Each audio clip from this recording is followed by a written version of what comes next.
नमस्कार विद्यार्थी मित्रांनो, TRT लेक्चर्स या यूट्यूब चॅनेलमध्ये आपल्या सर्वांचे हार्दिक स्वागत आहे. आता आपण पाठीमागच्या लेक्चरला पृथ्वीचं जे अंतरंग आहे त्या अंतरंगाचे प्रमुख 2 विभाग केले जातात ते आपण बघितलेले होते. याच्यातील जो पहिला आहे तो म्हणजे पृथ्वीच्या अंतरंगाचे असणारे यांत्रिक विभाग आणि जो दुसरा आहे तो म्हणजे पृथ्वीच्या अंतरंगाचे रासायनिक विभाग. आता जे पृथ्वीचं अंतरंग आहे त्या पृथ्वीच्या अंतरंगाचे हे 2 विभाग केलेले होते. त्याच्यातील आपण पहिला विभाग पृथ्वीच्या अंतरंगाचे यांत्रिक विभाग, या पृथ्वीच्या अंतरंगातील यांत्रिक विभागामधील आपण असणारे त्याचे प्रमुख 4 विभाग वेगवेगळे बघितलेले होते. याच्यामध्ये शिलावरण, दुर्बलावरण, मध्यावरण आणि केंद्रावरण हे आपण प्रमुख 4 विभाग बघितल्यानंतर या पृथ्वीच्या अंतरंगामध्ये असणारा जो सर्वात महत्त्वाचा जो दुसरा विभाग आहे तो दुसरा विभाग म्हणजे पृथ्वीच्या अंतरंगाचे रासायनिक विभाग, त्यालाच आपण केमिकल सब डिव्हिजन असं म्हणतो. म्हणून या ठिकाणी आपल्याला पृथ्वीच्या अंतरंगाचे प्रमुख रासायनिक विभाग या ठिकाणी बघायचे आहे. आता हे जे पृथ्वीच्या अंतरंगाचे रासायनिक विभाग आहेत ते रासायनिक विभाग कशा प्रकारे झालेले आहेत किंवा त्याच्या प्रत्येक विभागाची महत्त्वाची वैशिष्ट्ये काय आहेत हे आपल्याला या ठिकाणी बघायचं आहे. आता या ठिकाणी आपण बघत असताना पृथ्वीच्या पृष्ठभागापासून ते केंद्राकडे जात असताना त्याची दाब, घनता आणि तापमान बदलत जातं आणि यानुसार पृथ्वीच्या अंतरंगाचे वेगवेगळे विभाग केले जातात. हे आपण पाठीमागच्या लेक्चरला बघितलेलं होतं. हे याच्यानुसारच या पृथ्वीच्या अंतरंगाची जी रचना आहे ती अंतरंगाची रचना किंवा त्याची माहिती बघितलेली आहे. ही पृथ्वीच्या अंतरंगाची रचना करत असताना मानवाला प्रत्यक्षात पृथ्वीच्या अंतरंगापर्यंत पोहोचणं शक्य नाही, तरी मानवाने या ठिकाणी पृथ्वीच्या पृष्ठभागात किंवा अंतर्गत भागातून होणारी ज्वालामुखीचे उद्रेक, त्यातून येणारे बाहेर वेगवेगळे पदार्थ, त्याचबरोबर भूकंप, या भूकंपामधून बाहेर पडणारे पदार्थ, पृथ्वीच्या अंतरंगाची उष्णता, या सर्व गोष्टींचा अभ्यास करून त्याच्यावरती अनुमान करून या ठिकाणी पृथ्वीच्या अंतरंगाचा अभ्यास केलेला आहे. आता या ठिकाणी पृथ्वीच्या अंतरंगाचा अभ्यास करत असताना त्याची रासायनिक विभागणी कशाप्रकारे केलेली आहे किंवा त्याचंच केमिकल सब डिव्हिजन कोणते आहेत तेच आपल्याला या ठिकाणी बघायचे आहे. आता या ठिकाणी पृथ्वीच्या अंतरंगापासून केंद्राकडे जात असताना तापमान, दाब, घनता ही प्रत्येक ठिकाणी बदलत जाते आणि याचाच पृथ्वीच्या अंतरंगावरती परिणाम होतो आणि याचा पृथ्वीच्या अंतरंगावरती परिणाम होत असल्यामुळे याचाच आधार घेऊन पृथ्वीच्या अंतरंगाचे काही प्रमुख विभाग केलेले आपल्याला पाहायला मिळतं. आता जी आपली पृथ्वी आहे त्या पृथ्वीच्या अंतरंगाचे प्रमुख 3 विभाग आहेत जे केमिकल सब डिव्हिजन म्हणून ओळखतात किंवा त्याला आपण रासायनिक विभाग असं म्हणतो. त्याच्यातील पहिला आहे भूकवच, दुसरा प्रावरण आणि तिसरा आहे गाभा. आता जे भूकवच आहे त्या भूकवचाचे परत 2 विभाग पडतात. त्याच्यातील पहिला आहे खंडीय कवच, दुसरा महासागराचे कवच किंवा त्याला महासागरीय कवच असेही म्हणतात. जो दुसरा प्रमुख प्रकार आहे प्रावरण, त्या प्रावरणाचेही प्रमुख 2 विभाग पडतात. त्याच्यातील पहिला आहे उच्च प्रावरण, दुसरा आहे निम्न प्रावरण. त्यानंतर गाभेचेही 2 विभाग आहेत, बाह्य गाभा आणि अंतर्गाभा. हे या ठिकाणी प्रमुख पृथ्वीचं जे अंतरंग आहे या पृथ्वीच्या अंतरंगाचे प्रमुख 3 विभाग आणि या प्रत्येक 3 विभागाचे असणारे 2-2 विभाग हे आपल्याला या ठिकाणी बघायचे आहे. आता हे पृथ्वीचं अंतरंग बघत असताना पृथ्वीचं अंतरंग ज्या प्रमुख घटकांनी बनलेलं आहे त्या प्रमुख घटकांची आपल्याला या ठिकाणी माहिती बघायची आहे. याच्यातीलच पहिला महत्त्वाचा घटक आहे तो म्हणजे भूकवच. भूकवचालाच इंग्रजीमध्ये क्रस्ट असे म्हणतात, प्रावरणाला आपण मॅन्टल असं म्हणतो, तर गाभ्याला कोर असं म्हणतो. आता याची या ठिकाणी आपल्याला माहिती बघायची आहे. भूकवच म्हणजे काय, तर भूकवच म्हणजे पृथ्वीच्या सर्वात वरच्या घनरूप थराला आपण भूकवच असं म्हणतो. पृथ्वीचा जो सर्वात वरचा थर आहे, ज्या पृष्ठभागावरती आपण राहतो त्या पृष्ठभागाला भूकवच या नावाने ओळखलं जातं किंवा त्यालाच आपण भूकवच म्हणतो. भूकवचाची जाडी जी आहे ती जवळपास 35 किलोमीटर मानली जाते, म्हणजे सरासरी त्याची जाडी ही 35 किलोमीटर आहे. परीक्षेच्या दृष्टिकोनातून हा प्रश्न विचारला जाऊ शकतो की भूपृष्ठाची किंवा भूकवचाची जाडी किती आहे, तर ती सरासरी ही 35 किलोमीटर मानली गेलेली आहे. आता ही सरासरी 35 किलोमीटर आहे. सरासरीचा अर्थ तुम्हाला समजतो की ही अंदाज त्याचा बांधलेला आहे, परंतु ही सर्व ठिकाणी एकसारखी नाही. याची जाडी पर्वतीय प्रदेशामध्ये 70 किलोमीटर एवढी आहे, समुद्राच्या ठिकाणी जवळपास 5 किलोमीटरपेक्षाही कमी आहे त्याचबरोबर ही जर आपण जाडी बघितली तर ही जाडी प्रामुख्याने समुद्र तळापेक्षा पर्वत श्रेणींच्या खाली सर्वात जास्त असलेली पाहायला मिळते. आता याच्यावरूनच आपण तुम्ही एक विचार करू शकता किंवा एक जर तुम्ही गोष्ट लक्षात तुमच्या आली असेल तर बघा की जर हिमालयाच्या खाली असणारी जी भूकवचाची जाडी आहे त्याच्यापेक्षा महासागराच्या खाली असणारी भूकवचाची जाडी ही कमी आहे. त्यामुळेच महासागरामध्ये भूकंप सर्वात जास्त होतात. त्याचबरोबर ज्वालामुखीचे जे उद्रेक आहेत ते पॅसिफिक महासागरामध्ये होणारे ज्वालामुखीचे उद्रेक यामुळेच महासागरामध्ये होतात. म्हणून या ठिकाणी भूकवचाची जी जाडी आहे त्या जाडीचा परिणाम या ठिकाणी भूपृष्ठावरती झालेला आपल्याला पाहायला मिळतो. म्हणून भूकवच हा सर्वात वरचा थर आहे. याची सरासरी जाडी 35 किलोमीटर आहे. ती पर्वतीय प्रदेशाखाली 70 किलोमीटर तर समुद्राच्या खाली ही जवळपास 5 किलोमीटरपेक्षाही कमी असलेली आपल्याला पाहायला मिळते.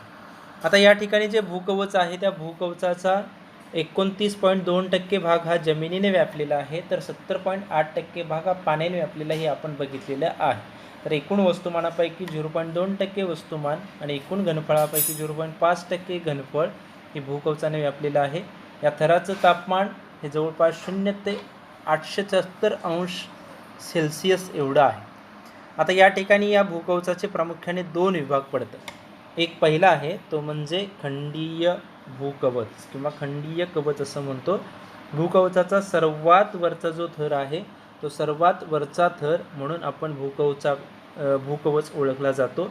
यालाच सियाल असं म्हणतात. आता सियाल हे कसं झालेलं आहे तर या भूकवचाचा वरचा जो थर आहे तो वरचा थर सिलिका आणि ॲल्युमिनियम या 2 प्रमुख खनिजांनी बनलेला आहे.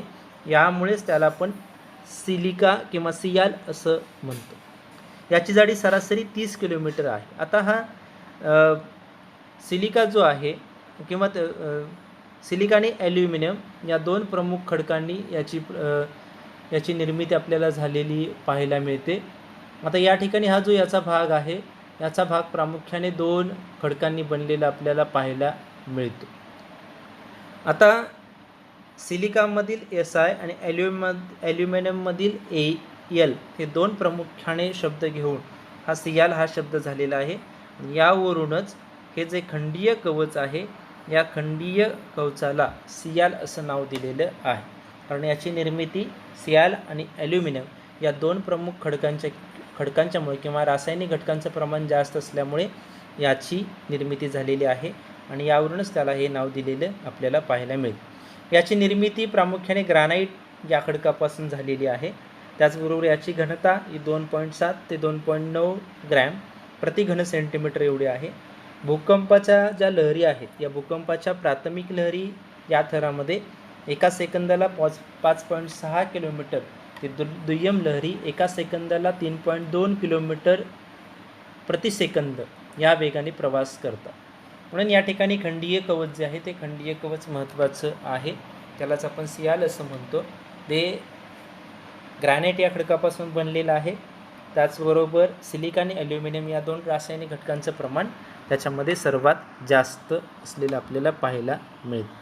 आता या ठिकाणी ही जी आकृती दिलेली आहे या आकृतीमध्ये तुम्ही पाहू शकता इथे भूकवच दिलेलं आहे. भूकवचाची जाडी सरासरी इथे 30 किलोमीटर एवढी दिलेली आहे. आता शिलावरणामध्ये भूकवच आणि प्रावरणाचा भाग दिलेला आहे. त्याचबरोबर प्रावरण खाली आहे, बाह्य गाभा आहे, त्याचबरोबर अंतर्गाभा आहे आणि खाली पृथ्वीचं केंद्र आहे. अशा प्रकारे या ठिकाणी ही आकृतीतून तुम्हाला अगदी स्पष्टपणे आपल्याला पृथ्वीचे अंतरंग अभ्यासता येईल. आता त्यानंतरचा जो भूकवचाचा दुसरा महत्त्वाचा भाग आहे तो म्हणजे महासागरीय कवच. आता महासागरीय कवच याला सायमा असं म्हटलं जातं. याची सरासरी जाडी 5 किलोमीटर आहे.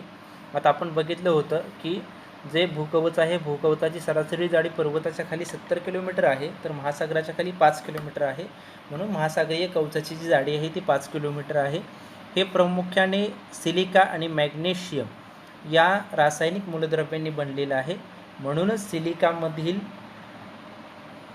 SN आणि मॅग्नेशियममधील Ma हे 2 शब्द घेऊन याचा अर्थ सायमा असा केला जातो. म्हणूनच या कवचाला सायमा असंही म्हटलं जातं. याची निर्मिती प्रामुख्याने बेसॉल्ट या खडकापासून झालेली आहे. याची घनता 2.9 ते 3.3 ग्रॅम प्रति घन सेंटीमीटर एवढी असलेली पाहायला मिळते. आता या ठिकाणी जर आपण पाहिलं तर हा जो सियाल आहे यालाच आपण महासागरीय कवच असं म्हणतो. याच्या संदर्भामध्ये परीक्षेच्या दृष्टिकोनातून याचं नाव का पडलेलं आहे असं याच्या संदर्भात प्रश्न विचारला जाऊ शकतो. याची निर्मिती कोणत्या खडकापासून झालेली आहे हेही विचारलं जाऊ शकतं. त्याचबरोबर याची घनताही विचारली जाऊ शकते. याची जी घनता आहे याची घनता 2.9 ते 3.3 ग्रॅम प्रति घन सेंटीमीटर एवढी असलेली आपल्याला पाहायला मिळते. जर आपण भूकंप लहरींचा विचार करायला गेलं तर या थरामध्ये प्राथमिक आणि दुय्यम लहरी या दोन्ही लहरी प्रवास करतात. प्राथमिक लहरींचा प्रवास करण्याचा वेग हा एका सेकंदाला 6 ते 7.2 किलोमीटर प्रति सेकंद एवढा आहे. तर दुय्यम लहरींचा वेग 3 ते 4 किलोमीटर प्रति सेकंद एवढा असलेला पाहायला मिळतो. म्हणजे एवढ्या वेगात या ठिकाणी या लहरी या पृथ्वीच्या अंतरंगामध्ये असणारे जे महासागरीय कवच आहे या महासागरीय कवचामध्ये प्रवास करत असलेला आपल्याला या ठिकाणी पाहायला मिळतात. म्हणून या ठिकाणी परीक्षेच्या दृष्टिकोनातून हे जे महासागरीय कवच आहे ह्याच्यावरती प्रश्न विचारले जाऊ शकतात आणि ते महत्त्वाचं असलेलं पाहायला मिळेल. त्यानंतर आपल्याला रासायनिक विभाग आहे. त्या रासायनिक विभागातील आपण पहिला भूकवच बघितला. आपल्याला दुसरा आता प्रावरण बघायचं आहे. प्रावरण म्हणजे काय तर भूकवचाचा खालील दुसरा महत्त्वाचा थर म्हणजेच त्याला आपण प्रावरण असं म्हणतो. आता पहिला थर आपण बघितला भूकवच, दुसरा प्रावरण थर. हा जो प्रावरण थर आहे हा प्रावरण थर सायमा थराच्या खाली व बाह्य गाभ्याच्या वर आहे. आपण 3 थर बघितले, एक भूकवच, त्यानंतर प्रावरण आणि त्यानंतर गाभा. गाभ्याचे 2 विभाग आहेत, बाह्य गाभा आणि अंतर्गाभा. आता हा थर कुठं आहे प्रावरण तर भूकवचाचा दुसरा महत्त्वाचा जो उपप्रकार आहे तो म्हणजे खंडीय महाकवच किंवा त्याला आपण भूकवच किंवा असेही म्हणतो. त्याच्या खालचा भाग व गाभ्याचे जे 2 प्रकार आहेत त्याच्यातील वरचा प्रकार म्हणजे बाह्य गाभ्याचा वरचा भाग या दोन्हींच्या मध्ये प्रावरणाचं अस्तित्व असलेलं पाहायला मिळतं. याची जी जाडी आहे याची जाडी जवळपास 35 किलोमीटर ते 2900 किलोमीटर एवढी आहे. हे जे प्रावरण आहे प्रावरणाची जाडी भूपृष्ठापासून 35 ते 2900 किलोमीटर खोलीवरती हा प्रावरणाचा थर असलेला पाहायला मिळतो. हा थर कठीण आहे कारण याच्यामध्ये लोह आणि मॅग्नेशियम या 2 प्रमुख खनिजांचं प्रमाण सर्वात जास्त असलेलं आपल्याला पाहायला मिळतं. त्या ठिकाणी आपल्याला माहीत आहे की लोहाचा गुणधर्मच आहे तो कठीण आहे. म्हणून या ठिकाणी हे 2 गुणधर्म सर्वात किंवा हे 2 खनिज किंवा रासायनिक घटक त्याच्यामध्ये सर्वात जास्त असल्यामुळं हा थर सर्वात जास्त कठीण आहे. या 2 मूलद्रव्यांपासून बनलेल्या या संयुगांचं प्रमाण याच्यामध्ये जास्त आहे. पृथ्वीच्या एकूण वस्तुमान जे आहे त्या एकूण वस्तुमानापैकी 67.8% वस्तुमान व एकूण घनफळापैकी 83.5% घनफळ या भागाने व्यापलेलं आहे. आता हे जर आपण पृथ्वीचं अंतरंग बघितलं तर या पृथ्वीच्या अंतरंगाचं तापमान या ठिकाणी सर्वात जास्त आहे. हे जवळपास 870 अंश सेल्सिअस ते 3700 अंश सेल्सिअस एवढे या ठिकाणी या पृथ्वीच्या अंतरंगाचं किंवा प्रावरणाचं तापमान असलेलं आपल्याला पाहायला मिळेल. किती आहे याचं तापमान तर याचं तापमान 870 ते 3700 अंश सेल्सिअस एवढं असलेलं आपल्याला पाहायला मिळतं. एवढा या ठिकाणी हा भाग आहे तो उष्ण असलेला पाहायला मिळतो. आता याच्यामध्ये हा जो भाग आहे आपण आधीचे भाग बघितले त्याच्यामध्ये प्राथमिक लहरी आणि दुय्यम लहरी या दोन्हींचा वेग सर्वात जास्त होता. परंतु या भागामध्ये भूकंप लहरीचा जो वेग आहे तो भूकंप लहरीचा वेग 100 ते 200 किलोमीटरच्या दरम्यान खूप कमी असतो. का कमी असतो याचं कारण त्या ठिकाणी सर्वात जो उष्ण प्रदेश आहे तो सर्वात उष्ण प्रदेश असल्यामुळे भूकंप लहरी त्या ठिकाणाहून प्रवेश करू शकत नाहीत किंवा ते प्रवास करत नाहीत. यालाच मंद गती क्षेत्र किंवा लो वेलोसिटी झोन असंही म्हटलं जातं. आता हा जो विभाग आहे हाच विभाग ज्वालामुखीच्या वेगवेगळ्या प्रकारच्या क्रिया घडून येण्यासाठी कारणीभूत आहे. का कारणीभूत आहे तर आपण जो बघितलं तर ज्वालामुखी जो आहे तो ज्वालामुखी म्हणजे काय तर पृथ्वीच्या अंतर्गतामध्ये असणारे जे विविध प्रकारचे रासायनिक घटक आहेत ते द्रवरूप असतात. ते द्रवरूप घटक आतल्या उष्णतेमुळे भूपृष्ठावरती येण्यासाठी प्रयत्न करत असतात आणि हे प्रयत्न करत असताना जो प्रावरण आहे वरचा भाग ज्याच्या खाली हे तप्त पदार्थ आहेत हे तप्त पदार्थ वरती येण्यासाठी सतत प्रयत्न करतात आणि हे प्रयत्न करत असताना तर प्रावरणाच्या ठिकाणाहून त्या ठिकाणी त्याला वरती येण्यासाठी जागा मिळाली तर त्या ठिकाणी ज्वालामुखीचा उद्रेक होतो. म्हणून ज्वालामुखीचा उद्रेक घडून येण्यासाठी प्रावरण हा तर सर्वात महत्त्वाचा असलेला पाहायला मिळतो. आता आपल्याला या ठिकाणी ही आकृती बघायची आहे. या आकृतीच्या माध्यमातून सुद्धा आपल्याला या ठिकाणी स्पष्ट वेगवेगळे थर कशा प्रकारचे ते आपल्याला सांगता येईल. हा जो आहे तो 6 नंबरचा इथे तुम्हाला दिसेल अंतर्गाभा आहे. 5 नंबरचा आहे तो बाह्य गाभा आहे. 4 नंबरचा आहे तो निम्न प्रावरण. 3 नंबरचा उच्च प्रावरण. त्याचबरोबर 1 नंबरचा आहे तो खंडीय कवच, हा पर्वताचा भाग आहे आणि हा महासागरांचा 2 नंबरचा भाग. इथं तुम्हाला जाडीवरून अंदाज येईल की कोणत्या भागाची जाडी किती आहे. जर सर्वसाधारण जर आपण पाहिलं तर हे जे प्रावरणाचा आता आपण अभ्यास करतोय तो प्रावरणाचाच भाग सर्वात जास्त असलेला किंवा जास्त मोठा असलेला आपल्याला या ठिकाणी पाहायला मिळतो. यावरूनच या ठिकाणी आपण प्रावरणाचा अंदाज लावू शकतो. आता या ठिकाणी आपल्याला प्रावरणाचे 2 उपप्रकार आहेत. त्याच्यातील पहिला प्रकार बघायचा आहे तो म्हणजे उच्च प्रावरण.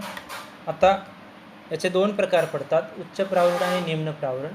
आता जे उच्च प्रावरण आहे त्या उच्च प्रावरणालाच आपण अप्पर मॅन्टल असं म्हणतो. प्रावरणाच्या वरच्या भागामध्ये आपण उच्च प्रावरण असं म्हणतो. जी भूकंपाची केंद्र आहेत ती भूकंपाची केंद्र प्रामुख्याने याच भागामध्ये आढळतात. आता या भागामध्ये का आढळतात, कारण याचं आपण खाली कारण बघणार आहोत. याचा विस्तार जवळपास 35 ते 700 किलोमीटर एवढा आहे. हा जो भाग आहे याचा विस्तार 35 ते 700 किलोमीटर एवढा आहे. याची घनता 3.3 ते 4.3 ग्रॅम प्रति घन सेंटीमीटर आहे. तापमान याचं सर्वात जास्त आहे आणि हेच तापमान या ठिकाणी उच्च प्रावरण जे आहे उच्च प्रावरणामध्ये भूकंप निर्माण किंवा भूकंप होण्यासाठी सर्वात महत्त्वाचं कारण आहे. कारण ज्यावेळेला तापमान जास्त असतं त्या तापमानामध्ये असणारे खडक हे खडक वितळतात आणि खडक वितळलेले भूपृष्ठावरती येण्यासाठी प्रयत्न करत असतात आणि हे प्रयत्न करत असल्यामुळे या ठिकाणी भूकंपाची निर्मिती किंवा भूकंप केंद्राची निर्मिती होते. आता या ठिकाणी ज्या भूकंप लहरी आहेत त्या भूकंप लहरी 8 ते 9 किलोमीटर प्रति सेकंद वेगाने प्रवास करतात, तर दुय्यम लहरी 4 ते 6 किलोमीटर प्रति सेकंद वेगाने प्रवास करत असतात. आता या ठिकाणी या भूकंप लहरींचा वेग मर्यादित आहे, कारण या ठिकाणी भूकंप लहरी ज्या आहे त्या भूकंप लहरी या ठिकाणी मर्यादित स्वरूपामध्ये प्रवेश करत असलेला किंवा वाहत असलेला आपल्याला पाहायला मिळतं. त्यानंतरचा आपल्याला दुसरा भाग बघायचा आहे तो म्हणजे निम्न प्रावरण. तर जे निम्न प्रावरण आहे त्या निम्न प्रावरणाचा विस्तार प्रावरणाच्या खालच्या भागास आपण निम्न प्रावरण म्हणतो. उच्च प्रावरणाचा जो खालचा भाग आहे त्याला आपण निम्न प्रावरण म्हणतो. याचा विस्तार जवळपास 700 किलोमीटरपासून ते 2900 किलोमीटरपर्यंतचा भाग जो आहे तो भाग ओळखला जातो. म्हणजे हा जो भाग आहे हा भाग निम्न प्रावरणाचा भाग म्हणून या ठिकाणी ओळखला जातो. हा बघा याचा 700 किलोमीटरपासून म्हणजे इथून त्याची सुरुवात होते तो या ठिकाणी इथे संपतो. एवढा मोठा हा भाग आहे. आता या भागाचं सर्वात जास्त तापमान आहे 2400 अंश सेल्सिअस ते 3700 अंश सेल्सिअस एवढं तापमान आहे. याचं कारण म्हणजे आता जो याच्या खालचा गाभ्याचा भाग आहे या गाभ्याच्या भागामधला हा जो भाग आहे तो भाग द्रवरूप आहे आणि या द्रवरूप भागामध्ये पूर्ण लाव्हारस आहे. तो लाव्हा हा जो वरचा भाग आहे तो वरचा भाग उष्ण करण्यासाठी मदत करत असतो किंवा तो भाग त्या ठिकाणी उष्ण होतो आणि या ठिकाणी त्यामुळे या भागाचं तापमान जे आहे या भागाचं तापमान सर्वात जास्त आहे. या ठिकाणी भूकंप लहरी जी आहे त्या भूकंप लहरीचा वेग 9 ते 13 किलोमीटर प्रति सेकंद आहे, तर दुय्यम लहरींचा वेग 6 ते 7 किलोमीटर प्रति सेकंद असलेला आपल्याला पाहायला मिळेल. म्हणजे याचा भूकंप लहरीचा वेगसुद्धा या ठिकाणी कमी आहे 9 ते 13 किलोमीटर या प्रति सेकंद. म्हणजे एका सेकंदामध्ये त्या लहरी 9 किलोमीटर ते 13 किलोमीटर वेगाने त्या ठिकाणी त्या पुढे जातात, तर दुय्यम लहरी या 6 ते 7 किलोमीटर वेगाने प्रवास करताना आपल्याला पाहायला मिळतं. म्हणून या ठिकाणी पृथ्वीचं जे अंतरंग आहे त्या पृथ्वीच्या अंतरंगाचा अभ्यास करत असताना हे सर्व घटक त्याच्यामध्ये महत्त्वाचे असलेले पाहायला मिळतात. म्हणून या ठिकाणी प्रावरणामध्ये 2 आपण महत्त्वाचे घटक बघितले, एक उच्च प्रावरण आणि दुसरा निम्न प्रावरण, त्यालाच आपण लोअर मॅटल असं म्हणतो. आता त्यानंतरचा आपल्याला महत्त्वाचा भाग बघायचा आहे तो म्हणजे पृथ्वीचं अंतरंग, त्यालाच आपण कोर असं म्हणतो. जो कोर आहे त्या कोरलाच आपण गाभा असं म्हणतो. जो पृथ्वीच्या सर्वात खालचा भाग किंवा प्रावरणाचा जो खालचा भाग आहे त्या प्रावरणाच्या खालच्या भागाला आपण गाभा असं म्हणतो.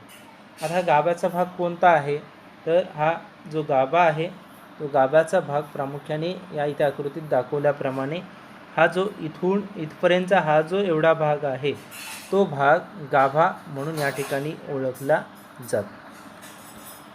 आता या ठिकाणी या गाभ्याची जी विस्तार आहे तो विस्तार 2900 ते 6371 किलोमीटर खोलीपर्यंत याचा विस्तार आहे.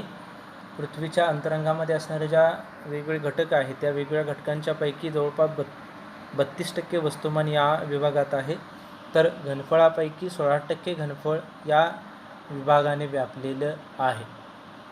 आता याचं जे तापमान आहे ते तापमान पृथ्वीच्या अंतरंगामध्ये सर्वात जास्त असलेलं पाहायला मिळतं. जवळपास 3700 अंश सेल्सिअस ते 6000 अंश सेल्सिअस आहे. म्हणून हा जो गाभ्याचा भाग आहे तो सर्वात जास्त तप्त असलेला पाहायला मिळतो. याचेही 2 उपविभाग पडतात. एक आहे पहिला आहे तो म्हणजे बाह्य गाभा आणि दुसरा आहे अंतर्गाभा. जसं आपण बघितलं की सियाल सिलिका आणि ॲल्युमिनियमने बनलेला आहे, सायमा सिलिका आणि मॅग्नेशियमने बनलेला आहे, प्रावरण सिलिका आणि प्रावरण जे आहे ते लोह आणि मॅग्नेशियमने बनलेला आहे. तसं जे गाभा आहे तो गाभासुद्धा निकेल फेरस या थरांनी बनलेला आहे. आता हा जो गाभा आहे तो निफे हा याला आपण निफे असं म्हणतो. हा निकेल आणि फेरस या 2 थरांनी बनलेला आहे. कोणते आहेत? निकेल आणि फेरस हे 2 प्रमुख घटक याच्यामध्ये असलेले पाहायला मिळतात. आणि या 2 प्रमुख घटकांच्या मधील निकेलचा Na आणि फेरसचा Fe याच्यावरूनच याला निफे असंही म्हटलं जातं. काय म्हणतात याला? तर याला निफे असंही म्हटलं जातं. जसं सायमाला SIMA म्हणतो आपण, तसं याला जो गाभ्याचा थर आहे त्याला आपण निफे असं म्हणतो. आता या ठिकाणी आपल्याला गाभ्याचे विभाग बघायचे आहेत. पहिला आहे तो म्हणजे बाह्य गाभा. गाभ्याच्या प्रावरणाकडील भाग यालाच आपण बाह्य गाभा असं म्हणतो. भूकंप लहरी या ठिकाणी प्रवास करू शकत नाहीत. त्याचबरोबर हा जो गाभा आहे तो बाह्य गाभा पूर्णपणे द्रवरूप आहे. हा द्रवरूप असल्यामुळे या बाह्य गाभातून ऊर्ध्वगामी प्रवाह निर्माण. ऊर्ध्वगामी म्हणजे वरच्या दिशेने या ठिकाणी ऊर्जा प्रवाह चालू होतो. आणि ऊर्जा प्रवाह चालू असल्यामुळे या जो भागामध्ये असणारे जे द्रवरूप पदार्थ आहेत म्हणजे लावा असेल किंवा इतर वेगवेगळे घटक आहेत ते सर्व घटक भूपृष्ठावरती येण्यासाठी सतत प्रयत्न करत असतात. आणि या घटकाचा दाब प्रावरणावरती पडला की प्रावरणामध्ये भूकंप लहरी निर्माण होतात. आणि त्या ठिकाणी भूकंप लहरी निर्माण झाल्या की त्या लहरी आपल्या भूपृष्ठापर्यंत पोहोचतात. आणि भूपृष्ठापर्यंत पोहोचल्या की त्या ठिकाणी भूकंपाचे हादरे आपल्याला बसत असतात. त्याचबरोबर आपण बघितलं की समुद्राच्या किंवा महासागरीय जे कवच आहे ते महासागरीय कवचाच्या ठिकाणी भूकवचाची जाडी खूप कमी आहे. म्हणून त्या ठिकाणी काही वेळेला हे बाह्य गाभ्यातील जे द्रवरूप पदार्थ आहे तो बाह्य गाभ्यातील द्रवरूप पदार्थ प्रावरणाचा भाग फोडून त्या ठिकाणी भूकवचाचा समुद्राचा भाग तोडून त्या ठिकाणी वरती येतात. त्यालाच आपण ज्वालामुखीचा उद्रेक असं म्हणतो. या ठिकाणी भूकंपाच्या ज्या लहरी आहेत त्या भूकंपाच्या लहरी प्राथमिक लहरी 8.1 ते 10.3 किलोमीटर प्रति सेकंद या वेगाने प्रवास करतात. आता या ठिकाणी हा जसा बाह्य गाभा आहे तसंच त्याचा आपण अंतर्गाभाही आपल्याला बघायचा आहे. जो अंतर्गाभा आहे तो अंतर्गाभा घनरूप आहे. हा अंतर्गाभा म्हणजेच बाह्य गाभ्याच्या खालपासून ते केंद्रापर्यंतचा जो पूर्ण भाग आहे तो केंद्रापर्यंतचा पूर्ण भाग बाह्य गाभा म्हणून अंतर्गाभा म्हणून ओळखला जातो. याचा जो विस्तार आहे तो याचा विस्तार प्रामुख्याने 5150 ते पृथ्वीच्या केंद्रापर्यंत म्हणजे 6371 किलोमीटरपर्यंत याचा विस्तार असलेला पाहायला मिळतो. याची घनता 10 याची जी घनता आहे ती 13.3 ते 13.6 ग्रॅम प्रति घन सेंटीमीटर असलेली आपल्याला पाहायला मिळते. तर या ठिकाणी हे जे आपण पाहिलं तर याचा अंतर्गाभा जो आहे तो बाह्य गाभ्याच्या खालचा भाग आहे. याचा विस्तार 5150 ते केंद्रापर्यंत आहे. याची घनता 13.3 ते 13.6 ग्रॅम प्रति घन सेंटीमीटर एवढी आहे. याच्यामध्ये असणाऱ्या प्राथमिक लहरी 11.3, याच्यामध्ये असणाऱ्या ज्या प्राथमिक लहरी आहेत त्या भूकंपाच्या प्राथमिक लहरी 11.3 किलोमीटर प्रति सेकंद या वेगाने त्या ठिकाणी प्रवास करत असतात. म्हणून या ठिकाणी आपल्याला गाभ्याचे जे दोन महत्त्वाचे भाग आहेत, अंतर्गाभा आणि बाह्यगाभा, हे आपल्याला अशा प्रकारे या ठिकाणी सांगता येते. आता आपण या ठिकाणी हे सर्व पृथ्वीचं आपण अंतरंग बघितलं. पृथ्वीचं अंतरंग बघत असताना जे रासायनिक विभाग आहेत ते रासायनिक विभाग आपण भूकवच बघितला, प्रावरण बघितला, गाभा बघितला. आता या सर्वांची वेगवेगळ्या प्रकारची वैशिष्ट्ये आहेत. आता हा जो जर परीक्षेच्या दृष्टिकोनातून प्रश्न विचारला तर हा सर्व गोष्टी लक्षात ठेवण्यापेक्षा इथे हा एक तक्ता दिलेला आहे. हा जर चार्ट जर तुम्ही अगदी व्यवस्थित लक्षात ठेवला किंवा तुम्ही ज्या ठिकाणी अभ्यास करता त्या ठिकाणी जर लावून ठेवला तर पूर्णपणे हा जो टॉपिक आहे किंवा हा जो घटक आहे हा तुमच्या पूर्ण लक्षात राहील. आणि याच्या संदर्भामध्ये कोणत्याही प्रकारचे जर प्रश्न विचारले तर याच्यामध्ये तुम्हाला याची सहजतेने उत्तरं देता येतील. कारण आपण याच्यामध्ये सर्व प्रकारचे घटक केंद्रीभूत असलेले पाहायला मिळतात. म्हणजे विस्तार आहे, घनफळ आहे, वस्तुमान आहे, तापमान आहे, दाब आहे याचा, त्याचबरोबर भूकंप लहरींचा वेग आहे, द्वितीय लहरींचा वेग आहे. हे सर्व घटक आपण याच्यामध्ये दिलेले आहे. हे सर्व घटक याच्यामध्ये असल्यामुळे काय होईल तर तुम्हाला एकाच वेळेला याची तुलना करणं सोपं जाईल. आणि ही तुलना करणं सोपं गेल्यानंतर तुम्हाला लक्षात ठेवण्यासाठी हे सोपं होईल. म्हणजे जर आपण पाहिलं विस्तारच बघितला तर 0.35 ते 2900, 2900 ते केंद्रापर्यंत म्हणजे 6371 एवढा याचा विस्तार आहे. म्हणजे एक गोष्ट लक्षात ठेवली की तुमच्या सर्व गोष्टी लक्षात राहतील. त्याचबरोबर याच्या उपथरांचाही विस्तार तुमच्या इथे व्यवस्थित लक्षात येईल. घनफळ आहे, वस्तुमान आहे, दाब आहे, घनता आहे, सर्व गोष्टी तुम्हाला अत्यंत सोप्या पद्धतीने लक्षात राहतील. म्हणजे हा जो पूर्ण टॉपिक आहे तो तुम्हाला एका चार्टमध्ये तुम्हाला बसवता येईल. हा जर चार्ट तुम्ही पाठ केला किंवा लक्षात ठेवला, पाठ करण्याची गरज नाही, जर तुम्ही लक्षात ठेवला तर तुम्हाला सगळा जो पूर्ण टॉपिक आहे तो टॉपिक लक्षात राहण्यासाठी मदत होईल. म्हणून या ठिकाणी हा घटक तुम्ही लक्षात ठेवायचा आहे. आता या ठिकाणी म्हणजे हा जर तुम्ही चार्ट लक्षात ठेवला तर परीक्षेच्या संदर्भामध्ये याच्यावरती कोणत्याही प्रकारचा प्रश्न आला तर तुम्हाला अडचणी येणार नाही. आता या ठिकाणी आपल्याला एक पुढचा महत्त्वाचा घटक बघायचा आहे तो म्हणजे विलगता. तुम्ही म्हणाल विलगता काय? तर परीक्षेला याच्यावरती तर प्रश्न विचारला जाऊ शकत नाही, परंतु अंतरंगाच्या संदर्भामध्ये हा घटक महत्त्वाचा आहे. पृथ्वीचा जे अंतर्गत भाग आहे त्या अंतर्गत भागात ज्या पातळीवरती पदार्थाच्या घनतेत एकदम बदल होतो त्या पातळीला आपण विलगता असं म्हणतो. आता पृथ्वीचं अंतरंग आहे त्या अंतरंगामध्ये त्या पदार्थात एकदम बदल होतात, काही वेळेला चेंज होतात. त्याच्यामध्ये जी विलगता आहे किंवा वेगळेपणा होतो त्यालाच आपण त्याच पातळीला आपण विलगता किंवा डिस्कंटिन्युटीज असं म्हणतो.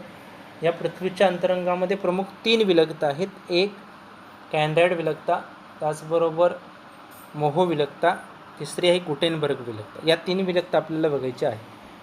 कॅनरॅड विलगता कुठं आहे तर सियाल आणि सायमा हा जो थर आहे हा सियाल आणि सायमा थराच्या दरम्यान ही कॅनरॅड विलगता आहे. या विलगतेच्या वरच्या थरामध्ये पदार्थाची घनता 2.9 ग्रॅम प्रति घन सेंटीमीटर आहे, तर प्रावरणाच्या थरामध्ये 3.3 ग्रॅम प्रति घन सेंटीमीटर आहे. म्हणजे या ठिकाणी लगेच याच्या थरामध्ये ही पदार्थाच्या घनतेसंदर्भामध्ये विलगता असलेली पाहायला मिळते, वेगळीपणा आहे. कारण वरच्या थरामध्ये असलेली घनता वेगळी आहे, खालच्या थरामध्ये असलेली घनता वेगळी आहे. आता हा जो शोध आहे किंवा याचा जो अभ्यास आहे, याचा अभ्यास किंवा या विलगतेचा शोध 1925मध्ये ऑस्ट्रियन शास्त्रज्ञ होते व्हिक्टर कॅनरॅड यांनी सर्वप्रथम या विलगतेचा शोध लावला की सायमा आणि सियाल थरांच्या दरम्यान असणाऱ्या घनता वेगवेगळी आहे आणि या घनतेलाच आपण कॅनरॅड विलगता असं म्हणतो. आता या विलगतेलाच त्यांनी तो शोध लावला, म्हणूनच त्याला आपण कॅनरॅड विलगता असं म्हणतो. त्यांच्या नावावरूनच ही विलगता ओळखली जाते, ती कॅनरॅड विलगता या नावाने ओळखली जाते. दुसरी आहे ती म्हणजे मोहो विलगता. भूकवच आणि प्रावरण थर जो आहे त्या प्रावरण थराच्या दरम्यान जी विलगता आहे त्याला आपण मोहो विलगता असं म्हणतो. प्रावरणाचा वरच्या थरात पदार्थाची घनता भूकवचाच्या वरच्या थरामध्ये पदार्थाची घनता 3.3 ग्रॅम प्रति घन सेंटीमीटर, तर प्रावरणाचा वरचा थर जो आहे तो उच्च प्रावरण, याच्यामध्ये पदार्थाची घनता 4.3 प्रति घन सेंटीमीटर. म्हणजे दोन वेगवेगळे थर जे एकाखाली एक आहे, तरी त्या ठिकाणी पदार्थाची घनता दोन्ही ठिकाणी वेगवेगळी आहे. म्हणून या ठिकाणी इथे एक विलगता आहे. म्हणून या विलगतेचा शोध, ही जी विलगता आहे त्या विलगतेचा शोध 1909 मध्ये युगोस्लोवेकियन शास्त्रज्ञ अँडीज मोहोरोव्हिसिक यांनी लावला. म्हणून या ठिकाणी त्यांच्या नावावरून मोहो विलगता असं ती विलगता ओळखली जाते. त्यानंतरची सर्वात शेवटची विलगता आहे ती म्हणजे गुटेनबर्ग विलगता. ही विलगता प्रामुख्याने प्रावरण आणि गाभा थराच्या दरम्यान आहे. त्या गाभा थराच्या दरम्यान असलेल्या विलगतेला आपण गुटेनबर्ग विलगता म्हणतो. या विलगतेच्या थराच्या वरच्या थरामध्ये पदार्थाची घनता ही 5.5 ग्रॅम प्रति घन सेंटीमीटर, तर खालच्या थरामध्ये बाह्य गाभ्याची घनता ही 10 ग्रॅम घन प्रति सेंटीमीटर आहे.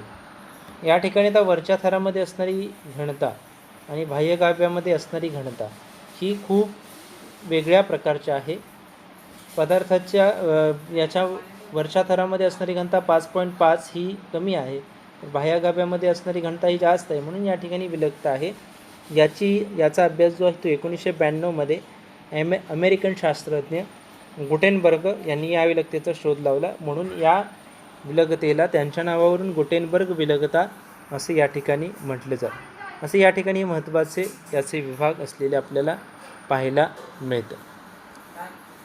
आता या ठिकाणी आपण या घटकामध्ये जे पृथ्वीचं अंतरंग आहे त्या पृथ्वीच्या अंतरंगामध्ये असणारी जी रासायनिक विभागणी आहे त्या रासायनिक विभागणीचे प्रमुख 3 उपविभाग. त्याच्यातील सर्वात महत्त्वाचा पहिला भूकवच. भूकवचाचे 2 विभाग, एक सियाल आणि सैमा, त्यालाच आपण खंडीय कवच, महासागरीय कवच असं म्हणतो ते. दुसरा प्रावरण, प्रावरणाचा उच्च प्रावरण, निम्न प्रावरण. त्यानंतर गाभ्याचे 2 विभाग, अंतर्गाभा, बाह्य गाभा. त्याचबरोबर विलगता प्रमुख 3, मोहो विलगता, गुटेनबर्ग विलगता. त्याचबरोबर तिसरी जी विलगता महत्त्वाची आहे ती म्हणजे कॅनरॅड विलगता. अशा महत्त्वाच्या 3 विलगतांचा या ठिकाणी आपण अभ्यास केला. याच्यामधील सर्वात महत्त्वाचा घटक म्हणजे या ठिकाणी असणारा पृथ्वीचं अंतरंग. त्या पृथ्वीच्या अंतरंगावरती परीक्षेच्या दृष्टिकोनातून वेगवेगळे प्रश्न विचारले जाऊ शकतात. आता या ठिकाणी परीक्षेच्या दृष्टिकोनातून हा घटक महत्त्वाचा आहे.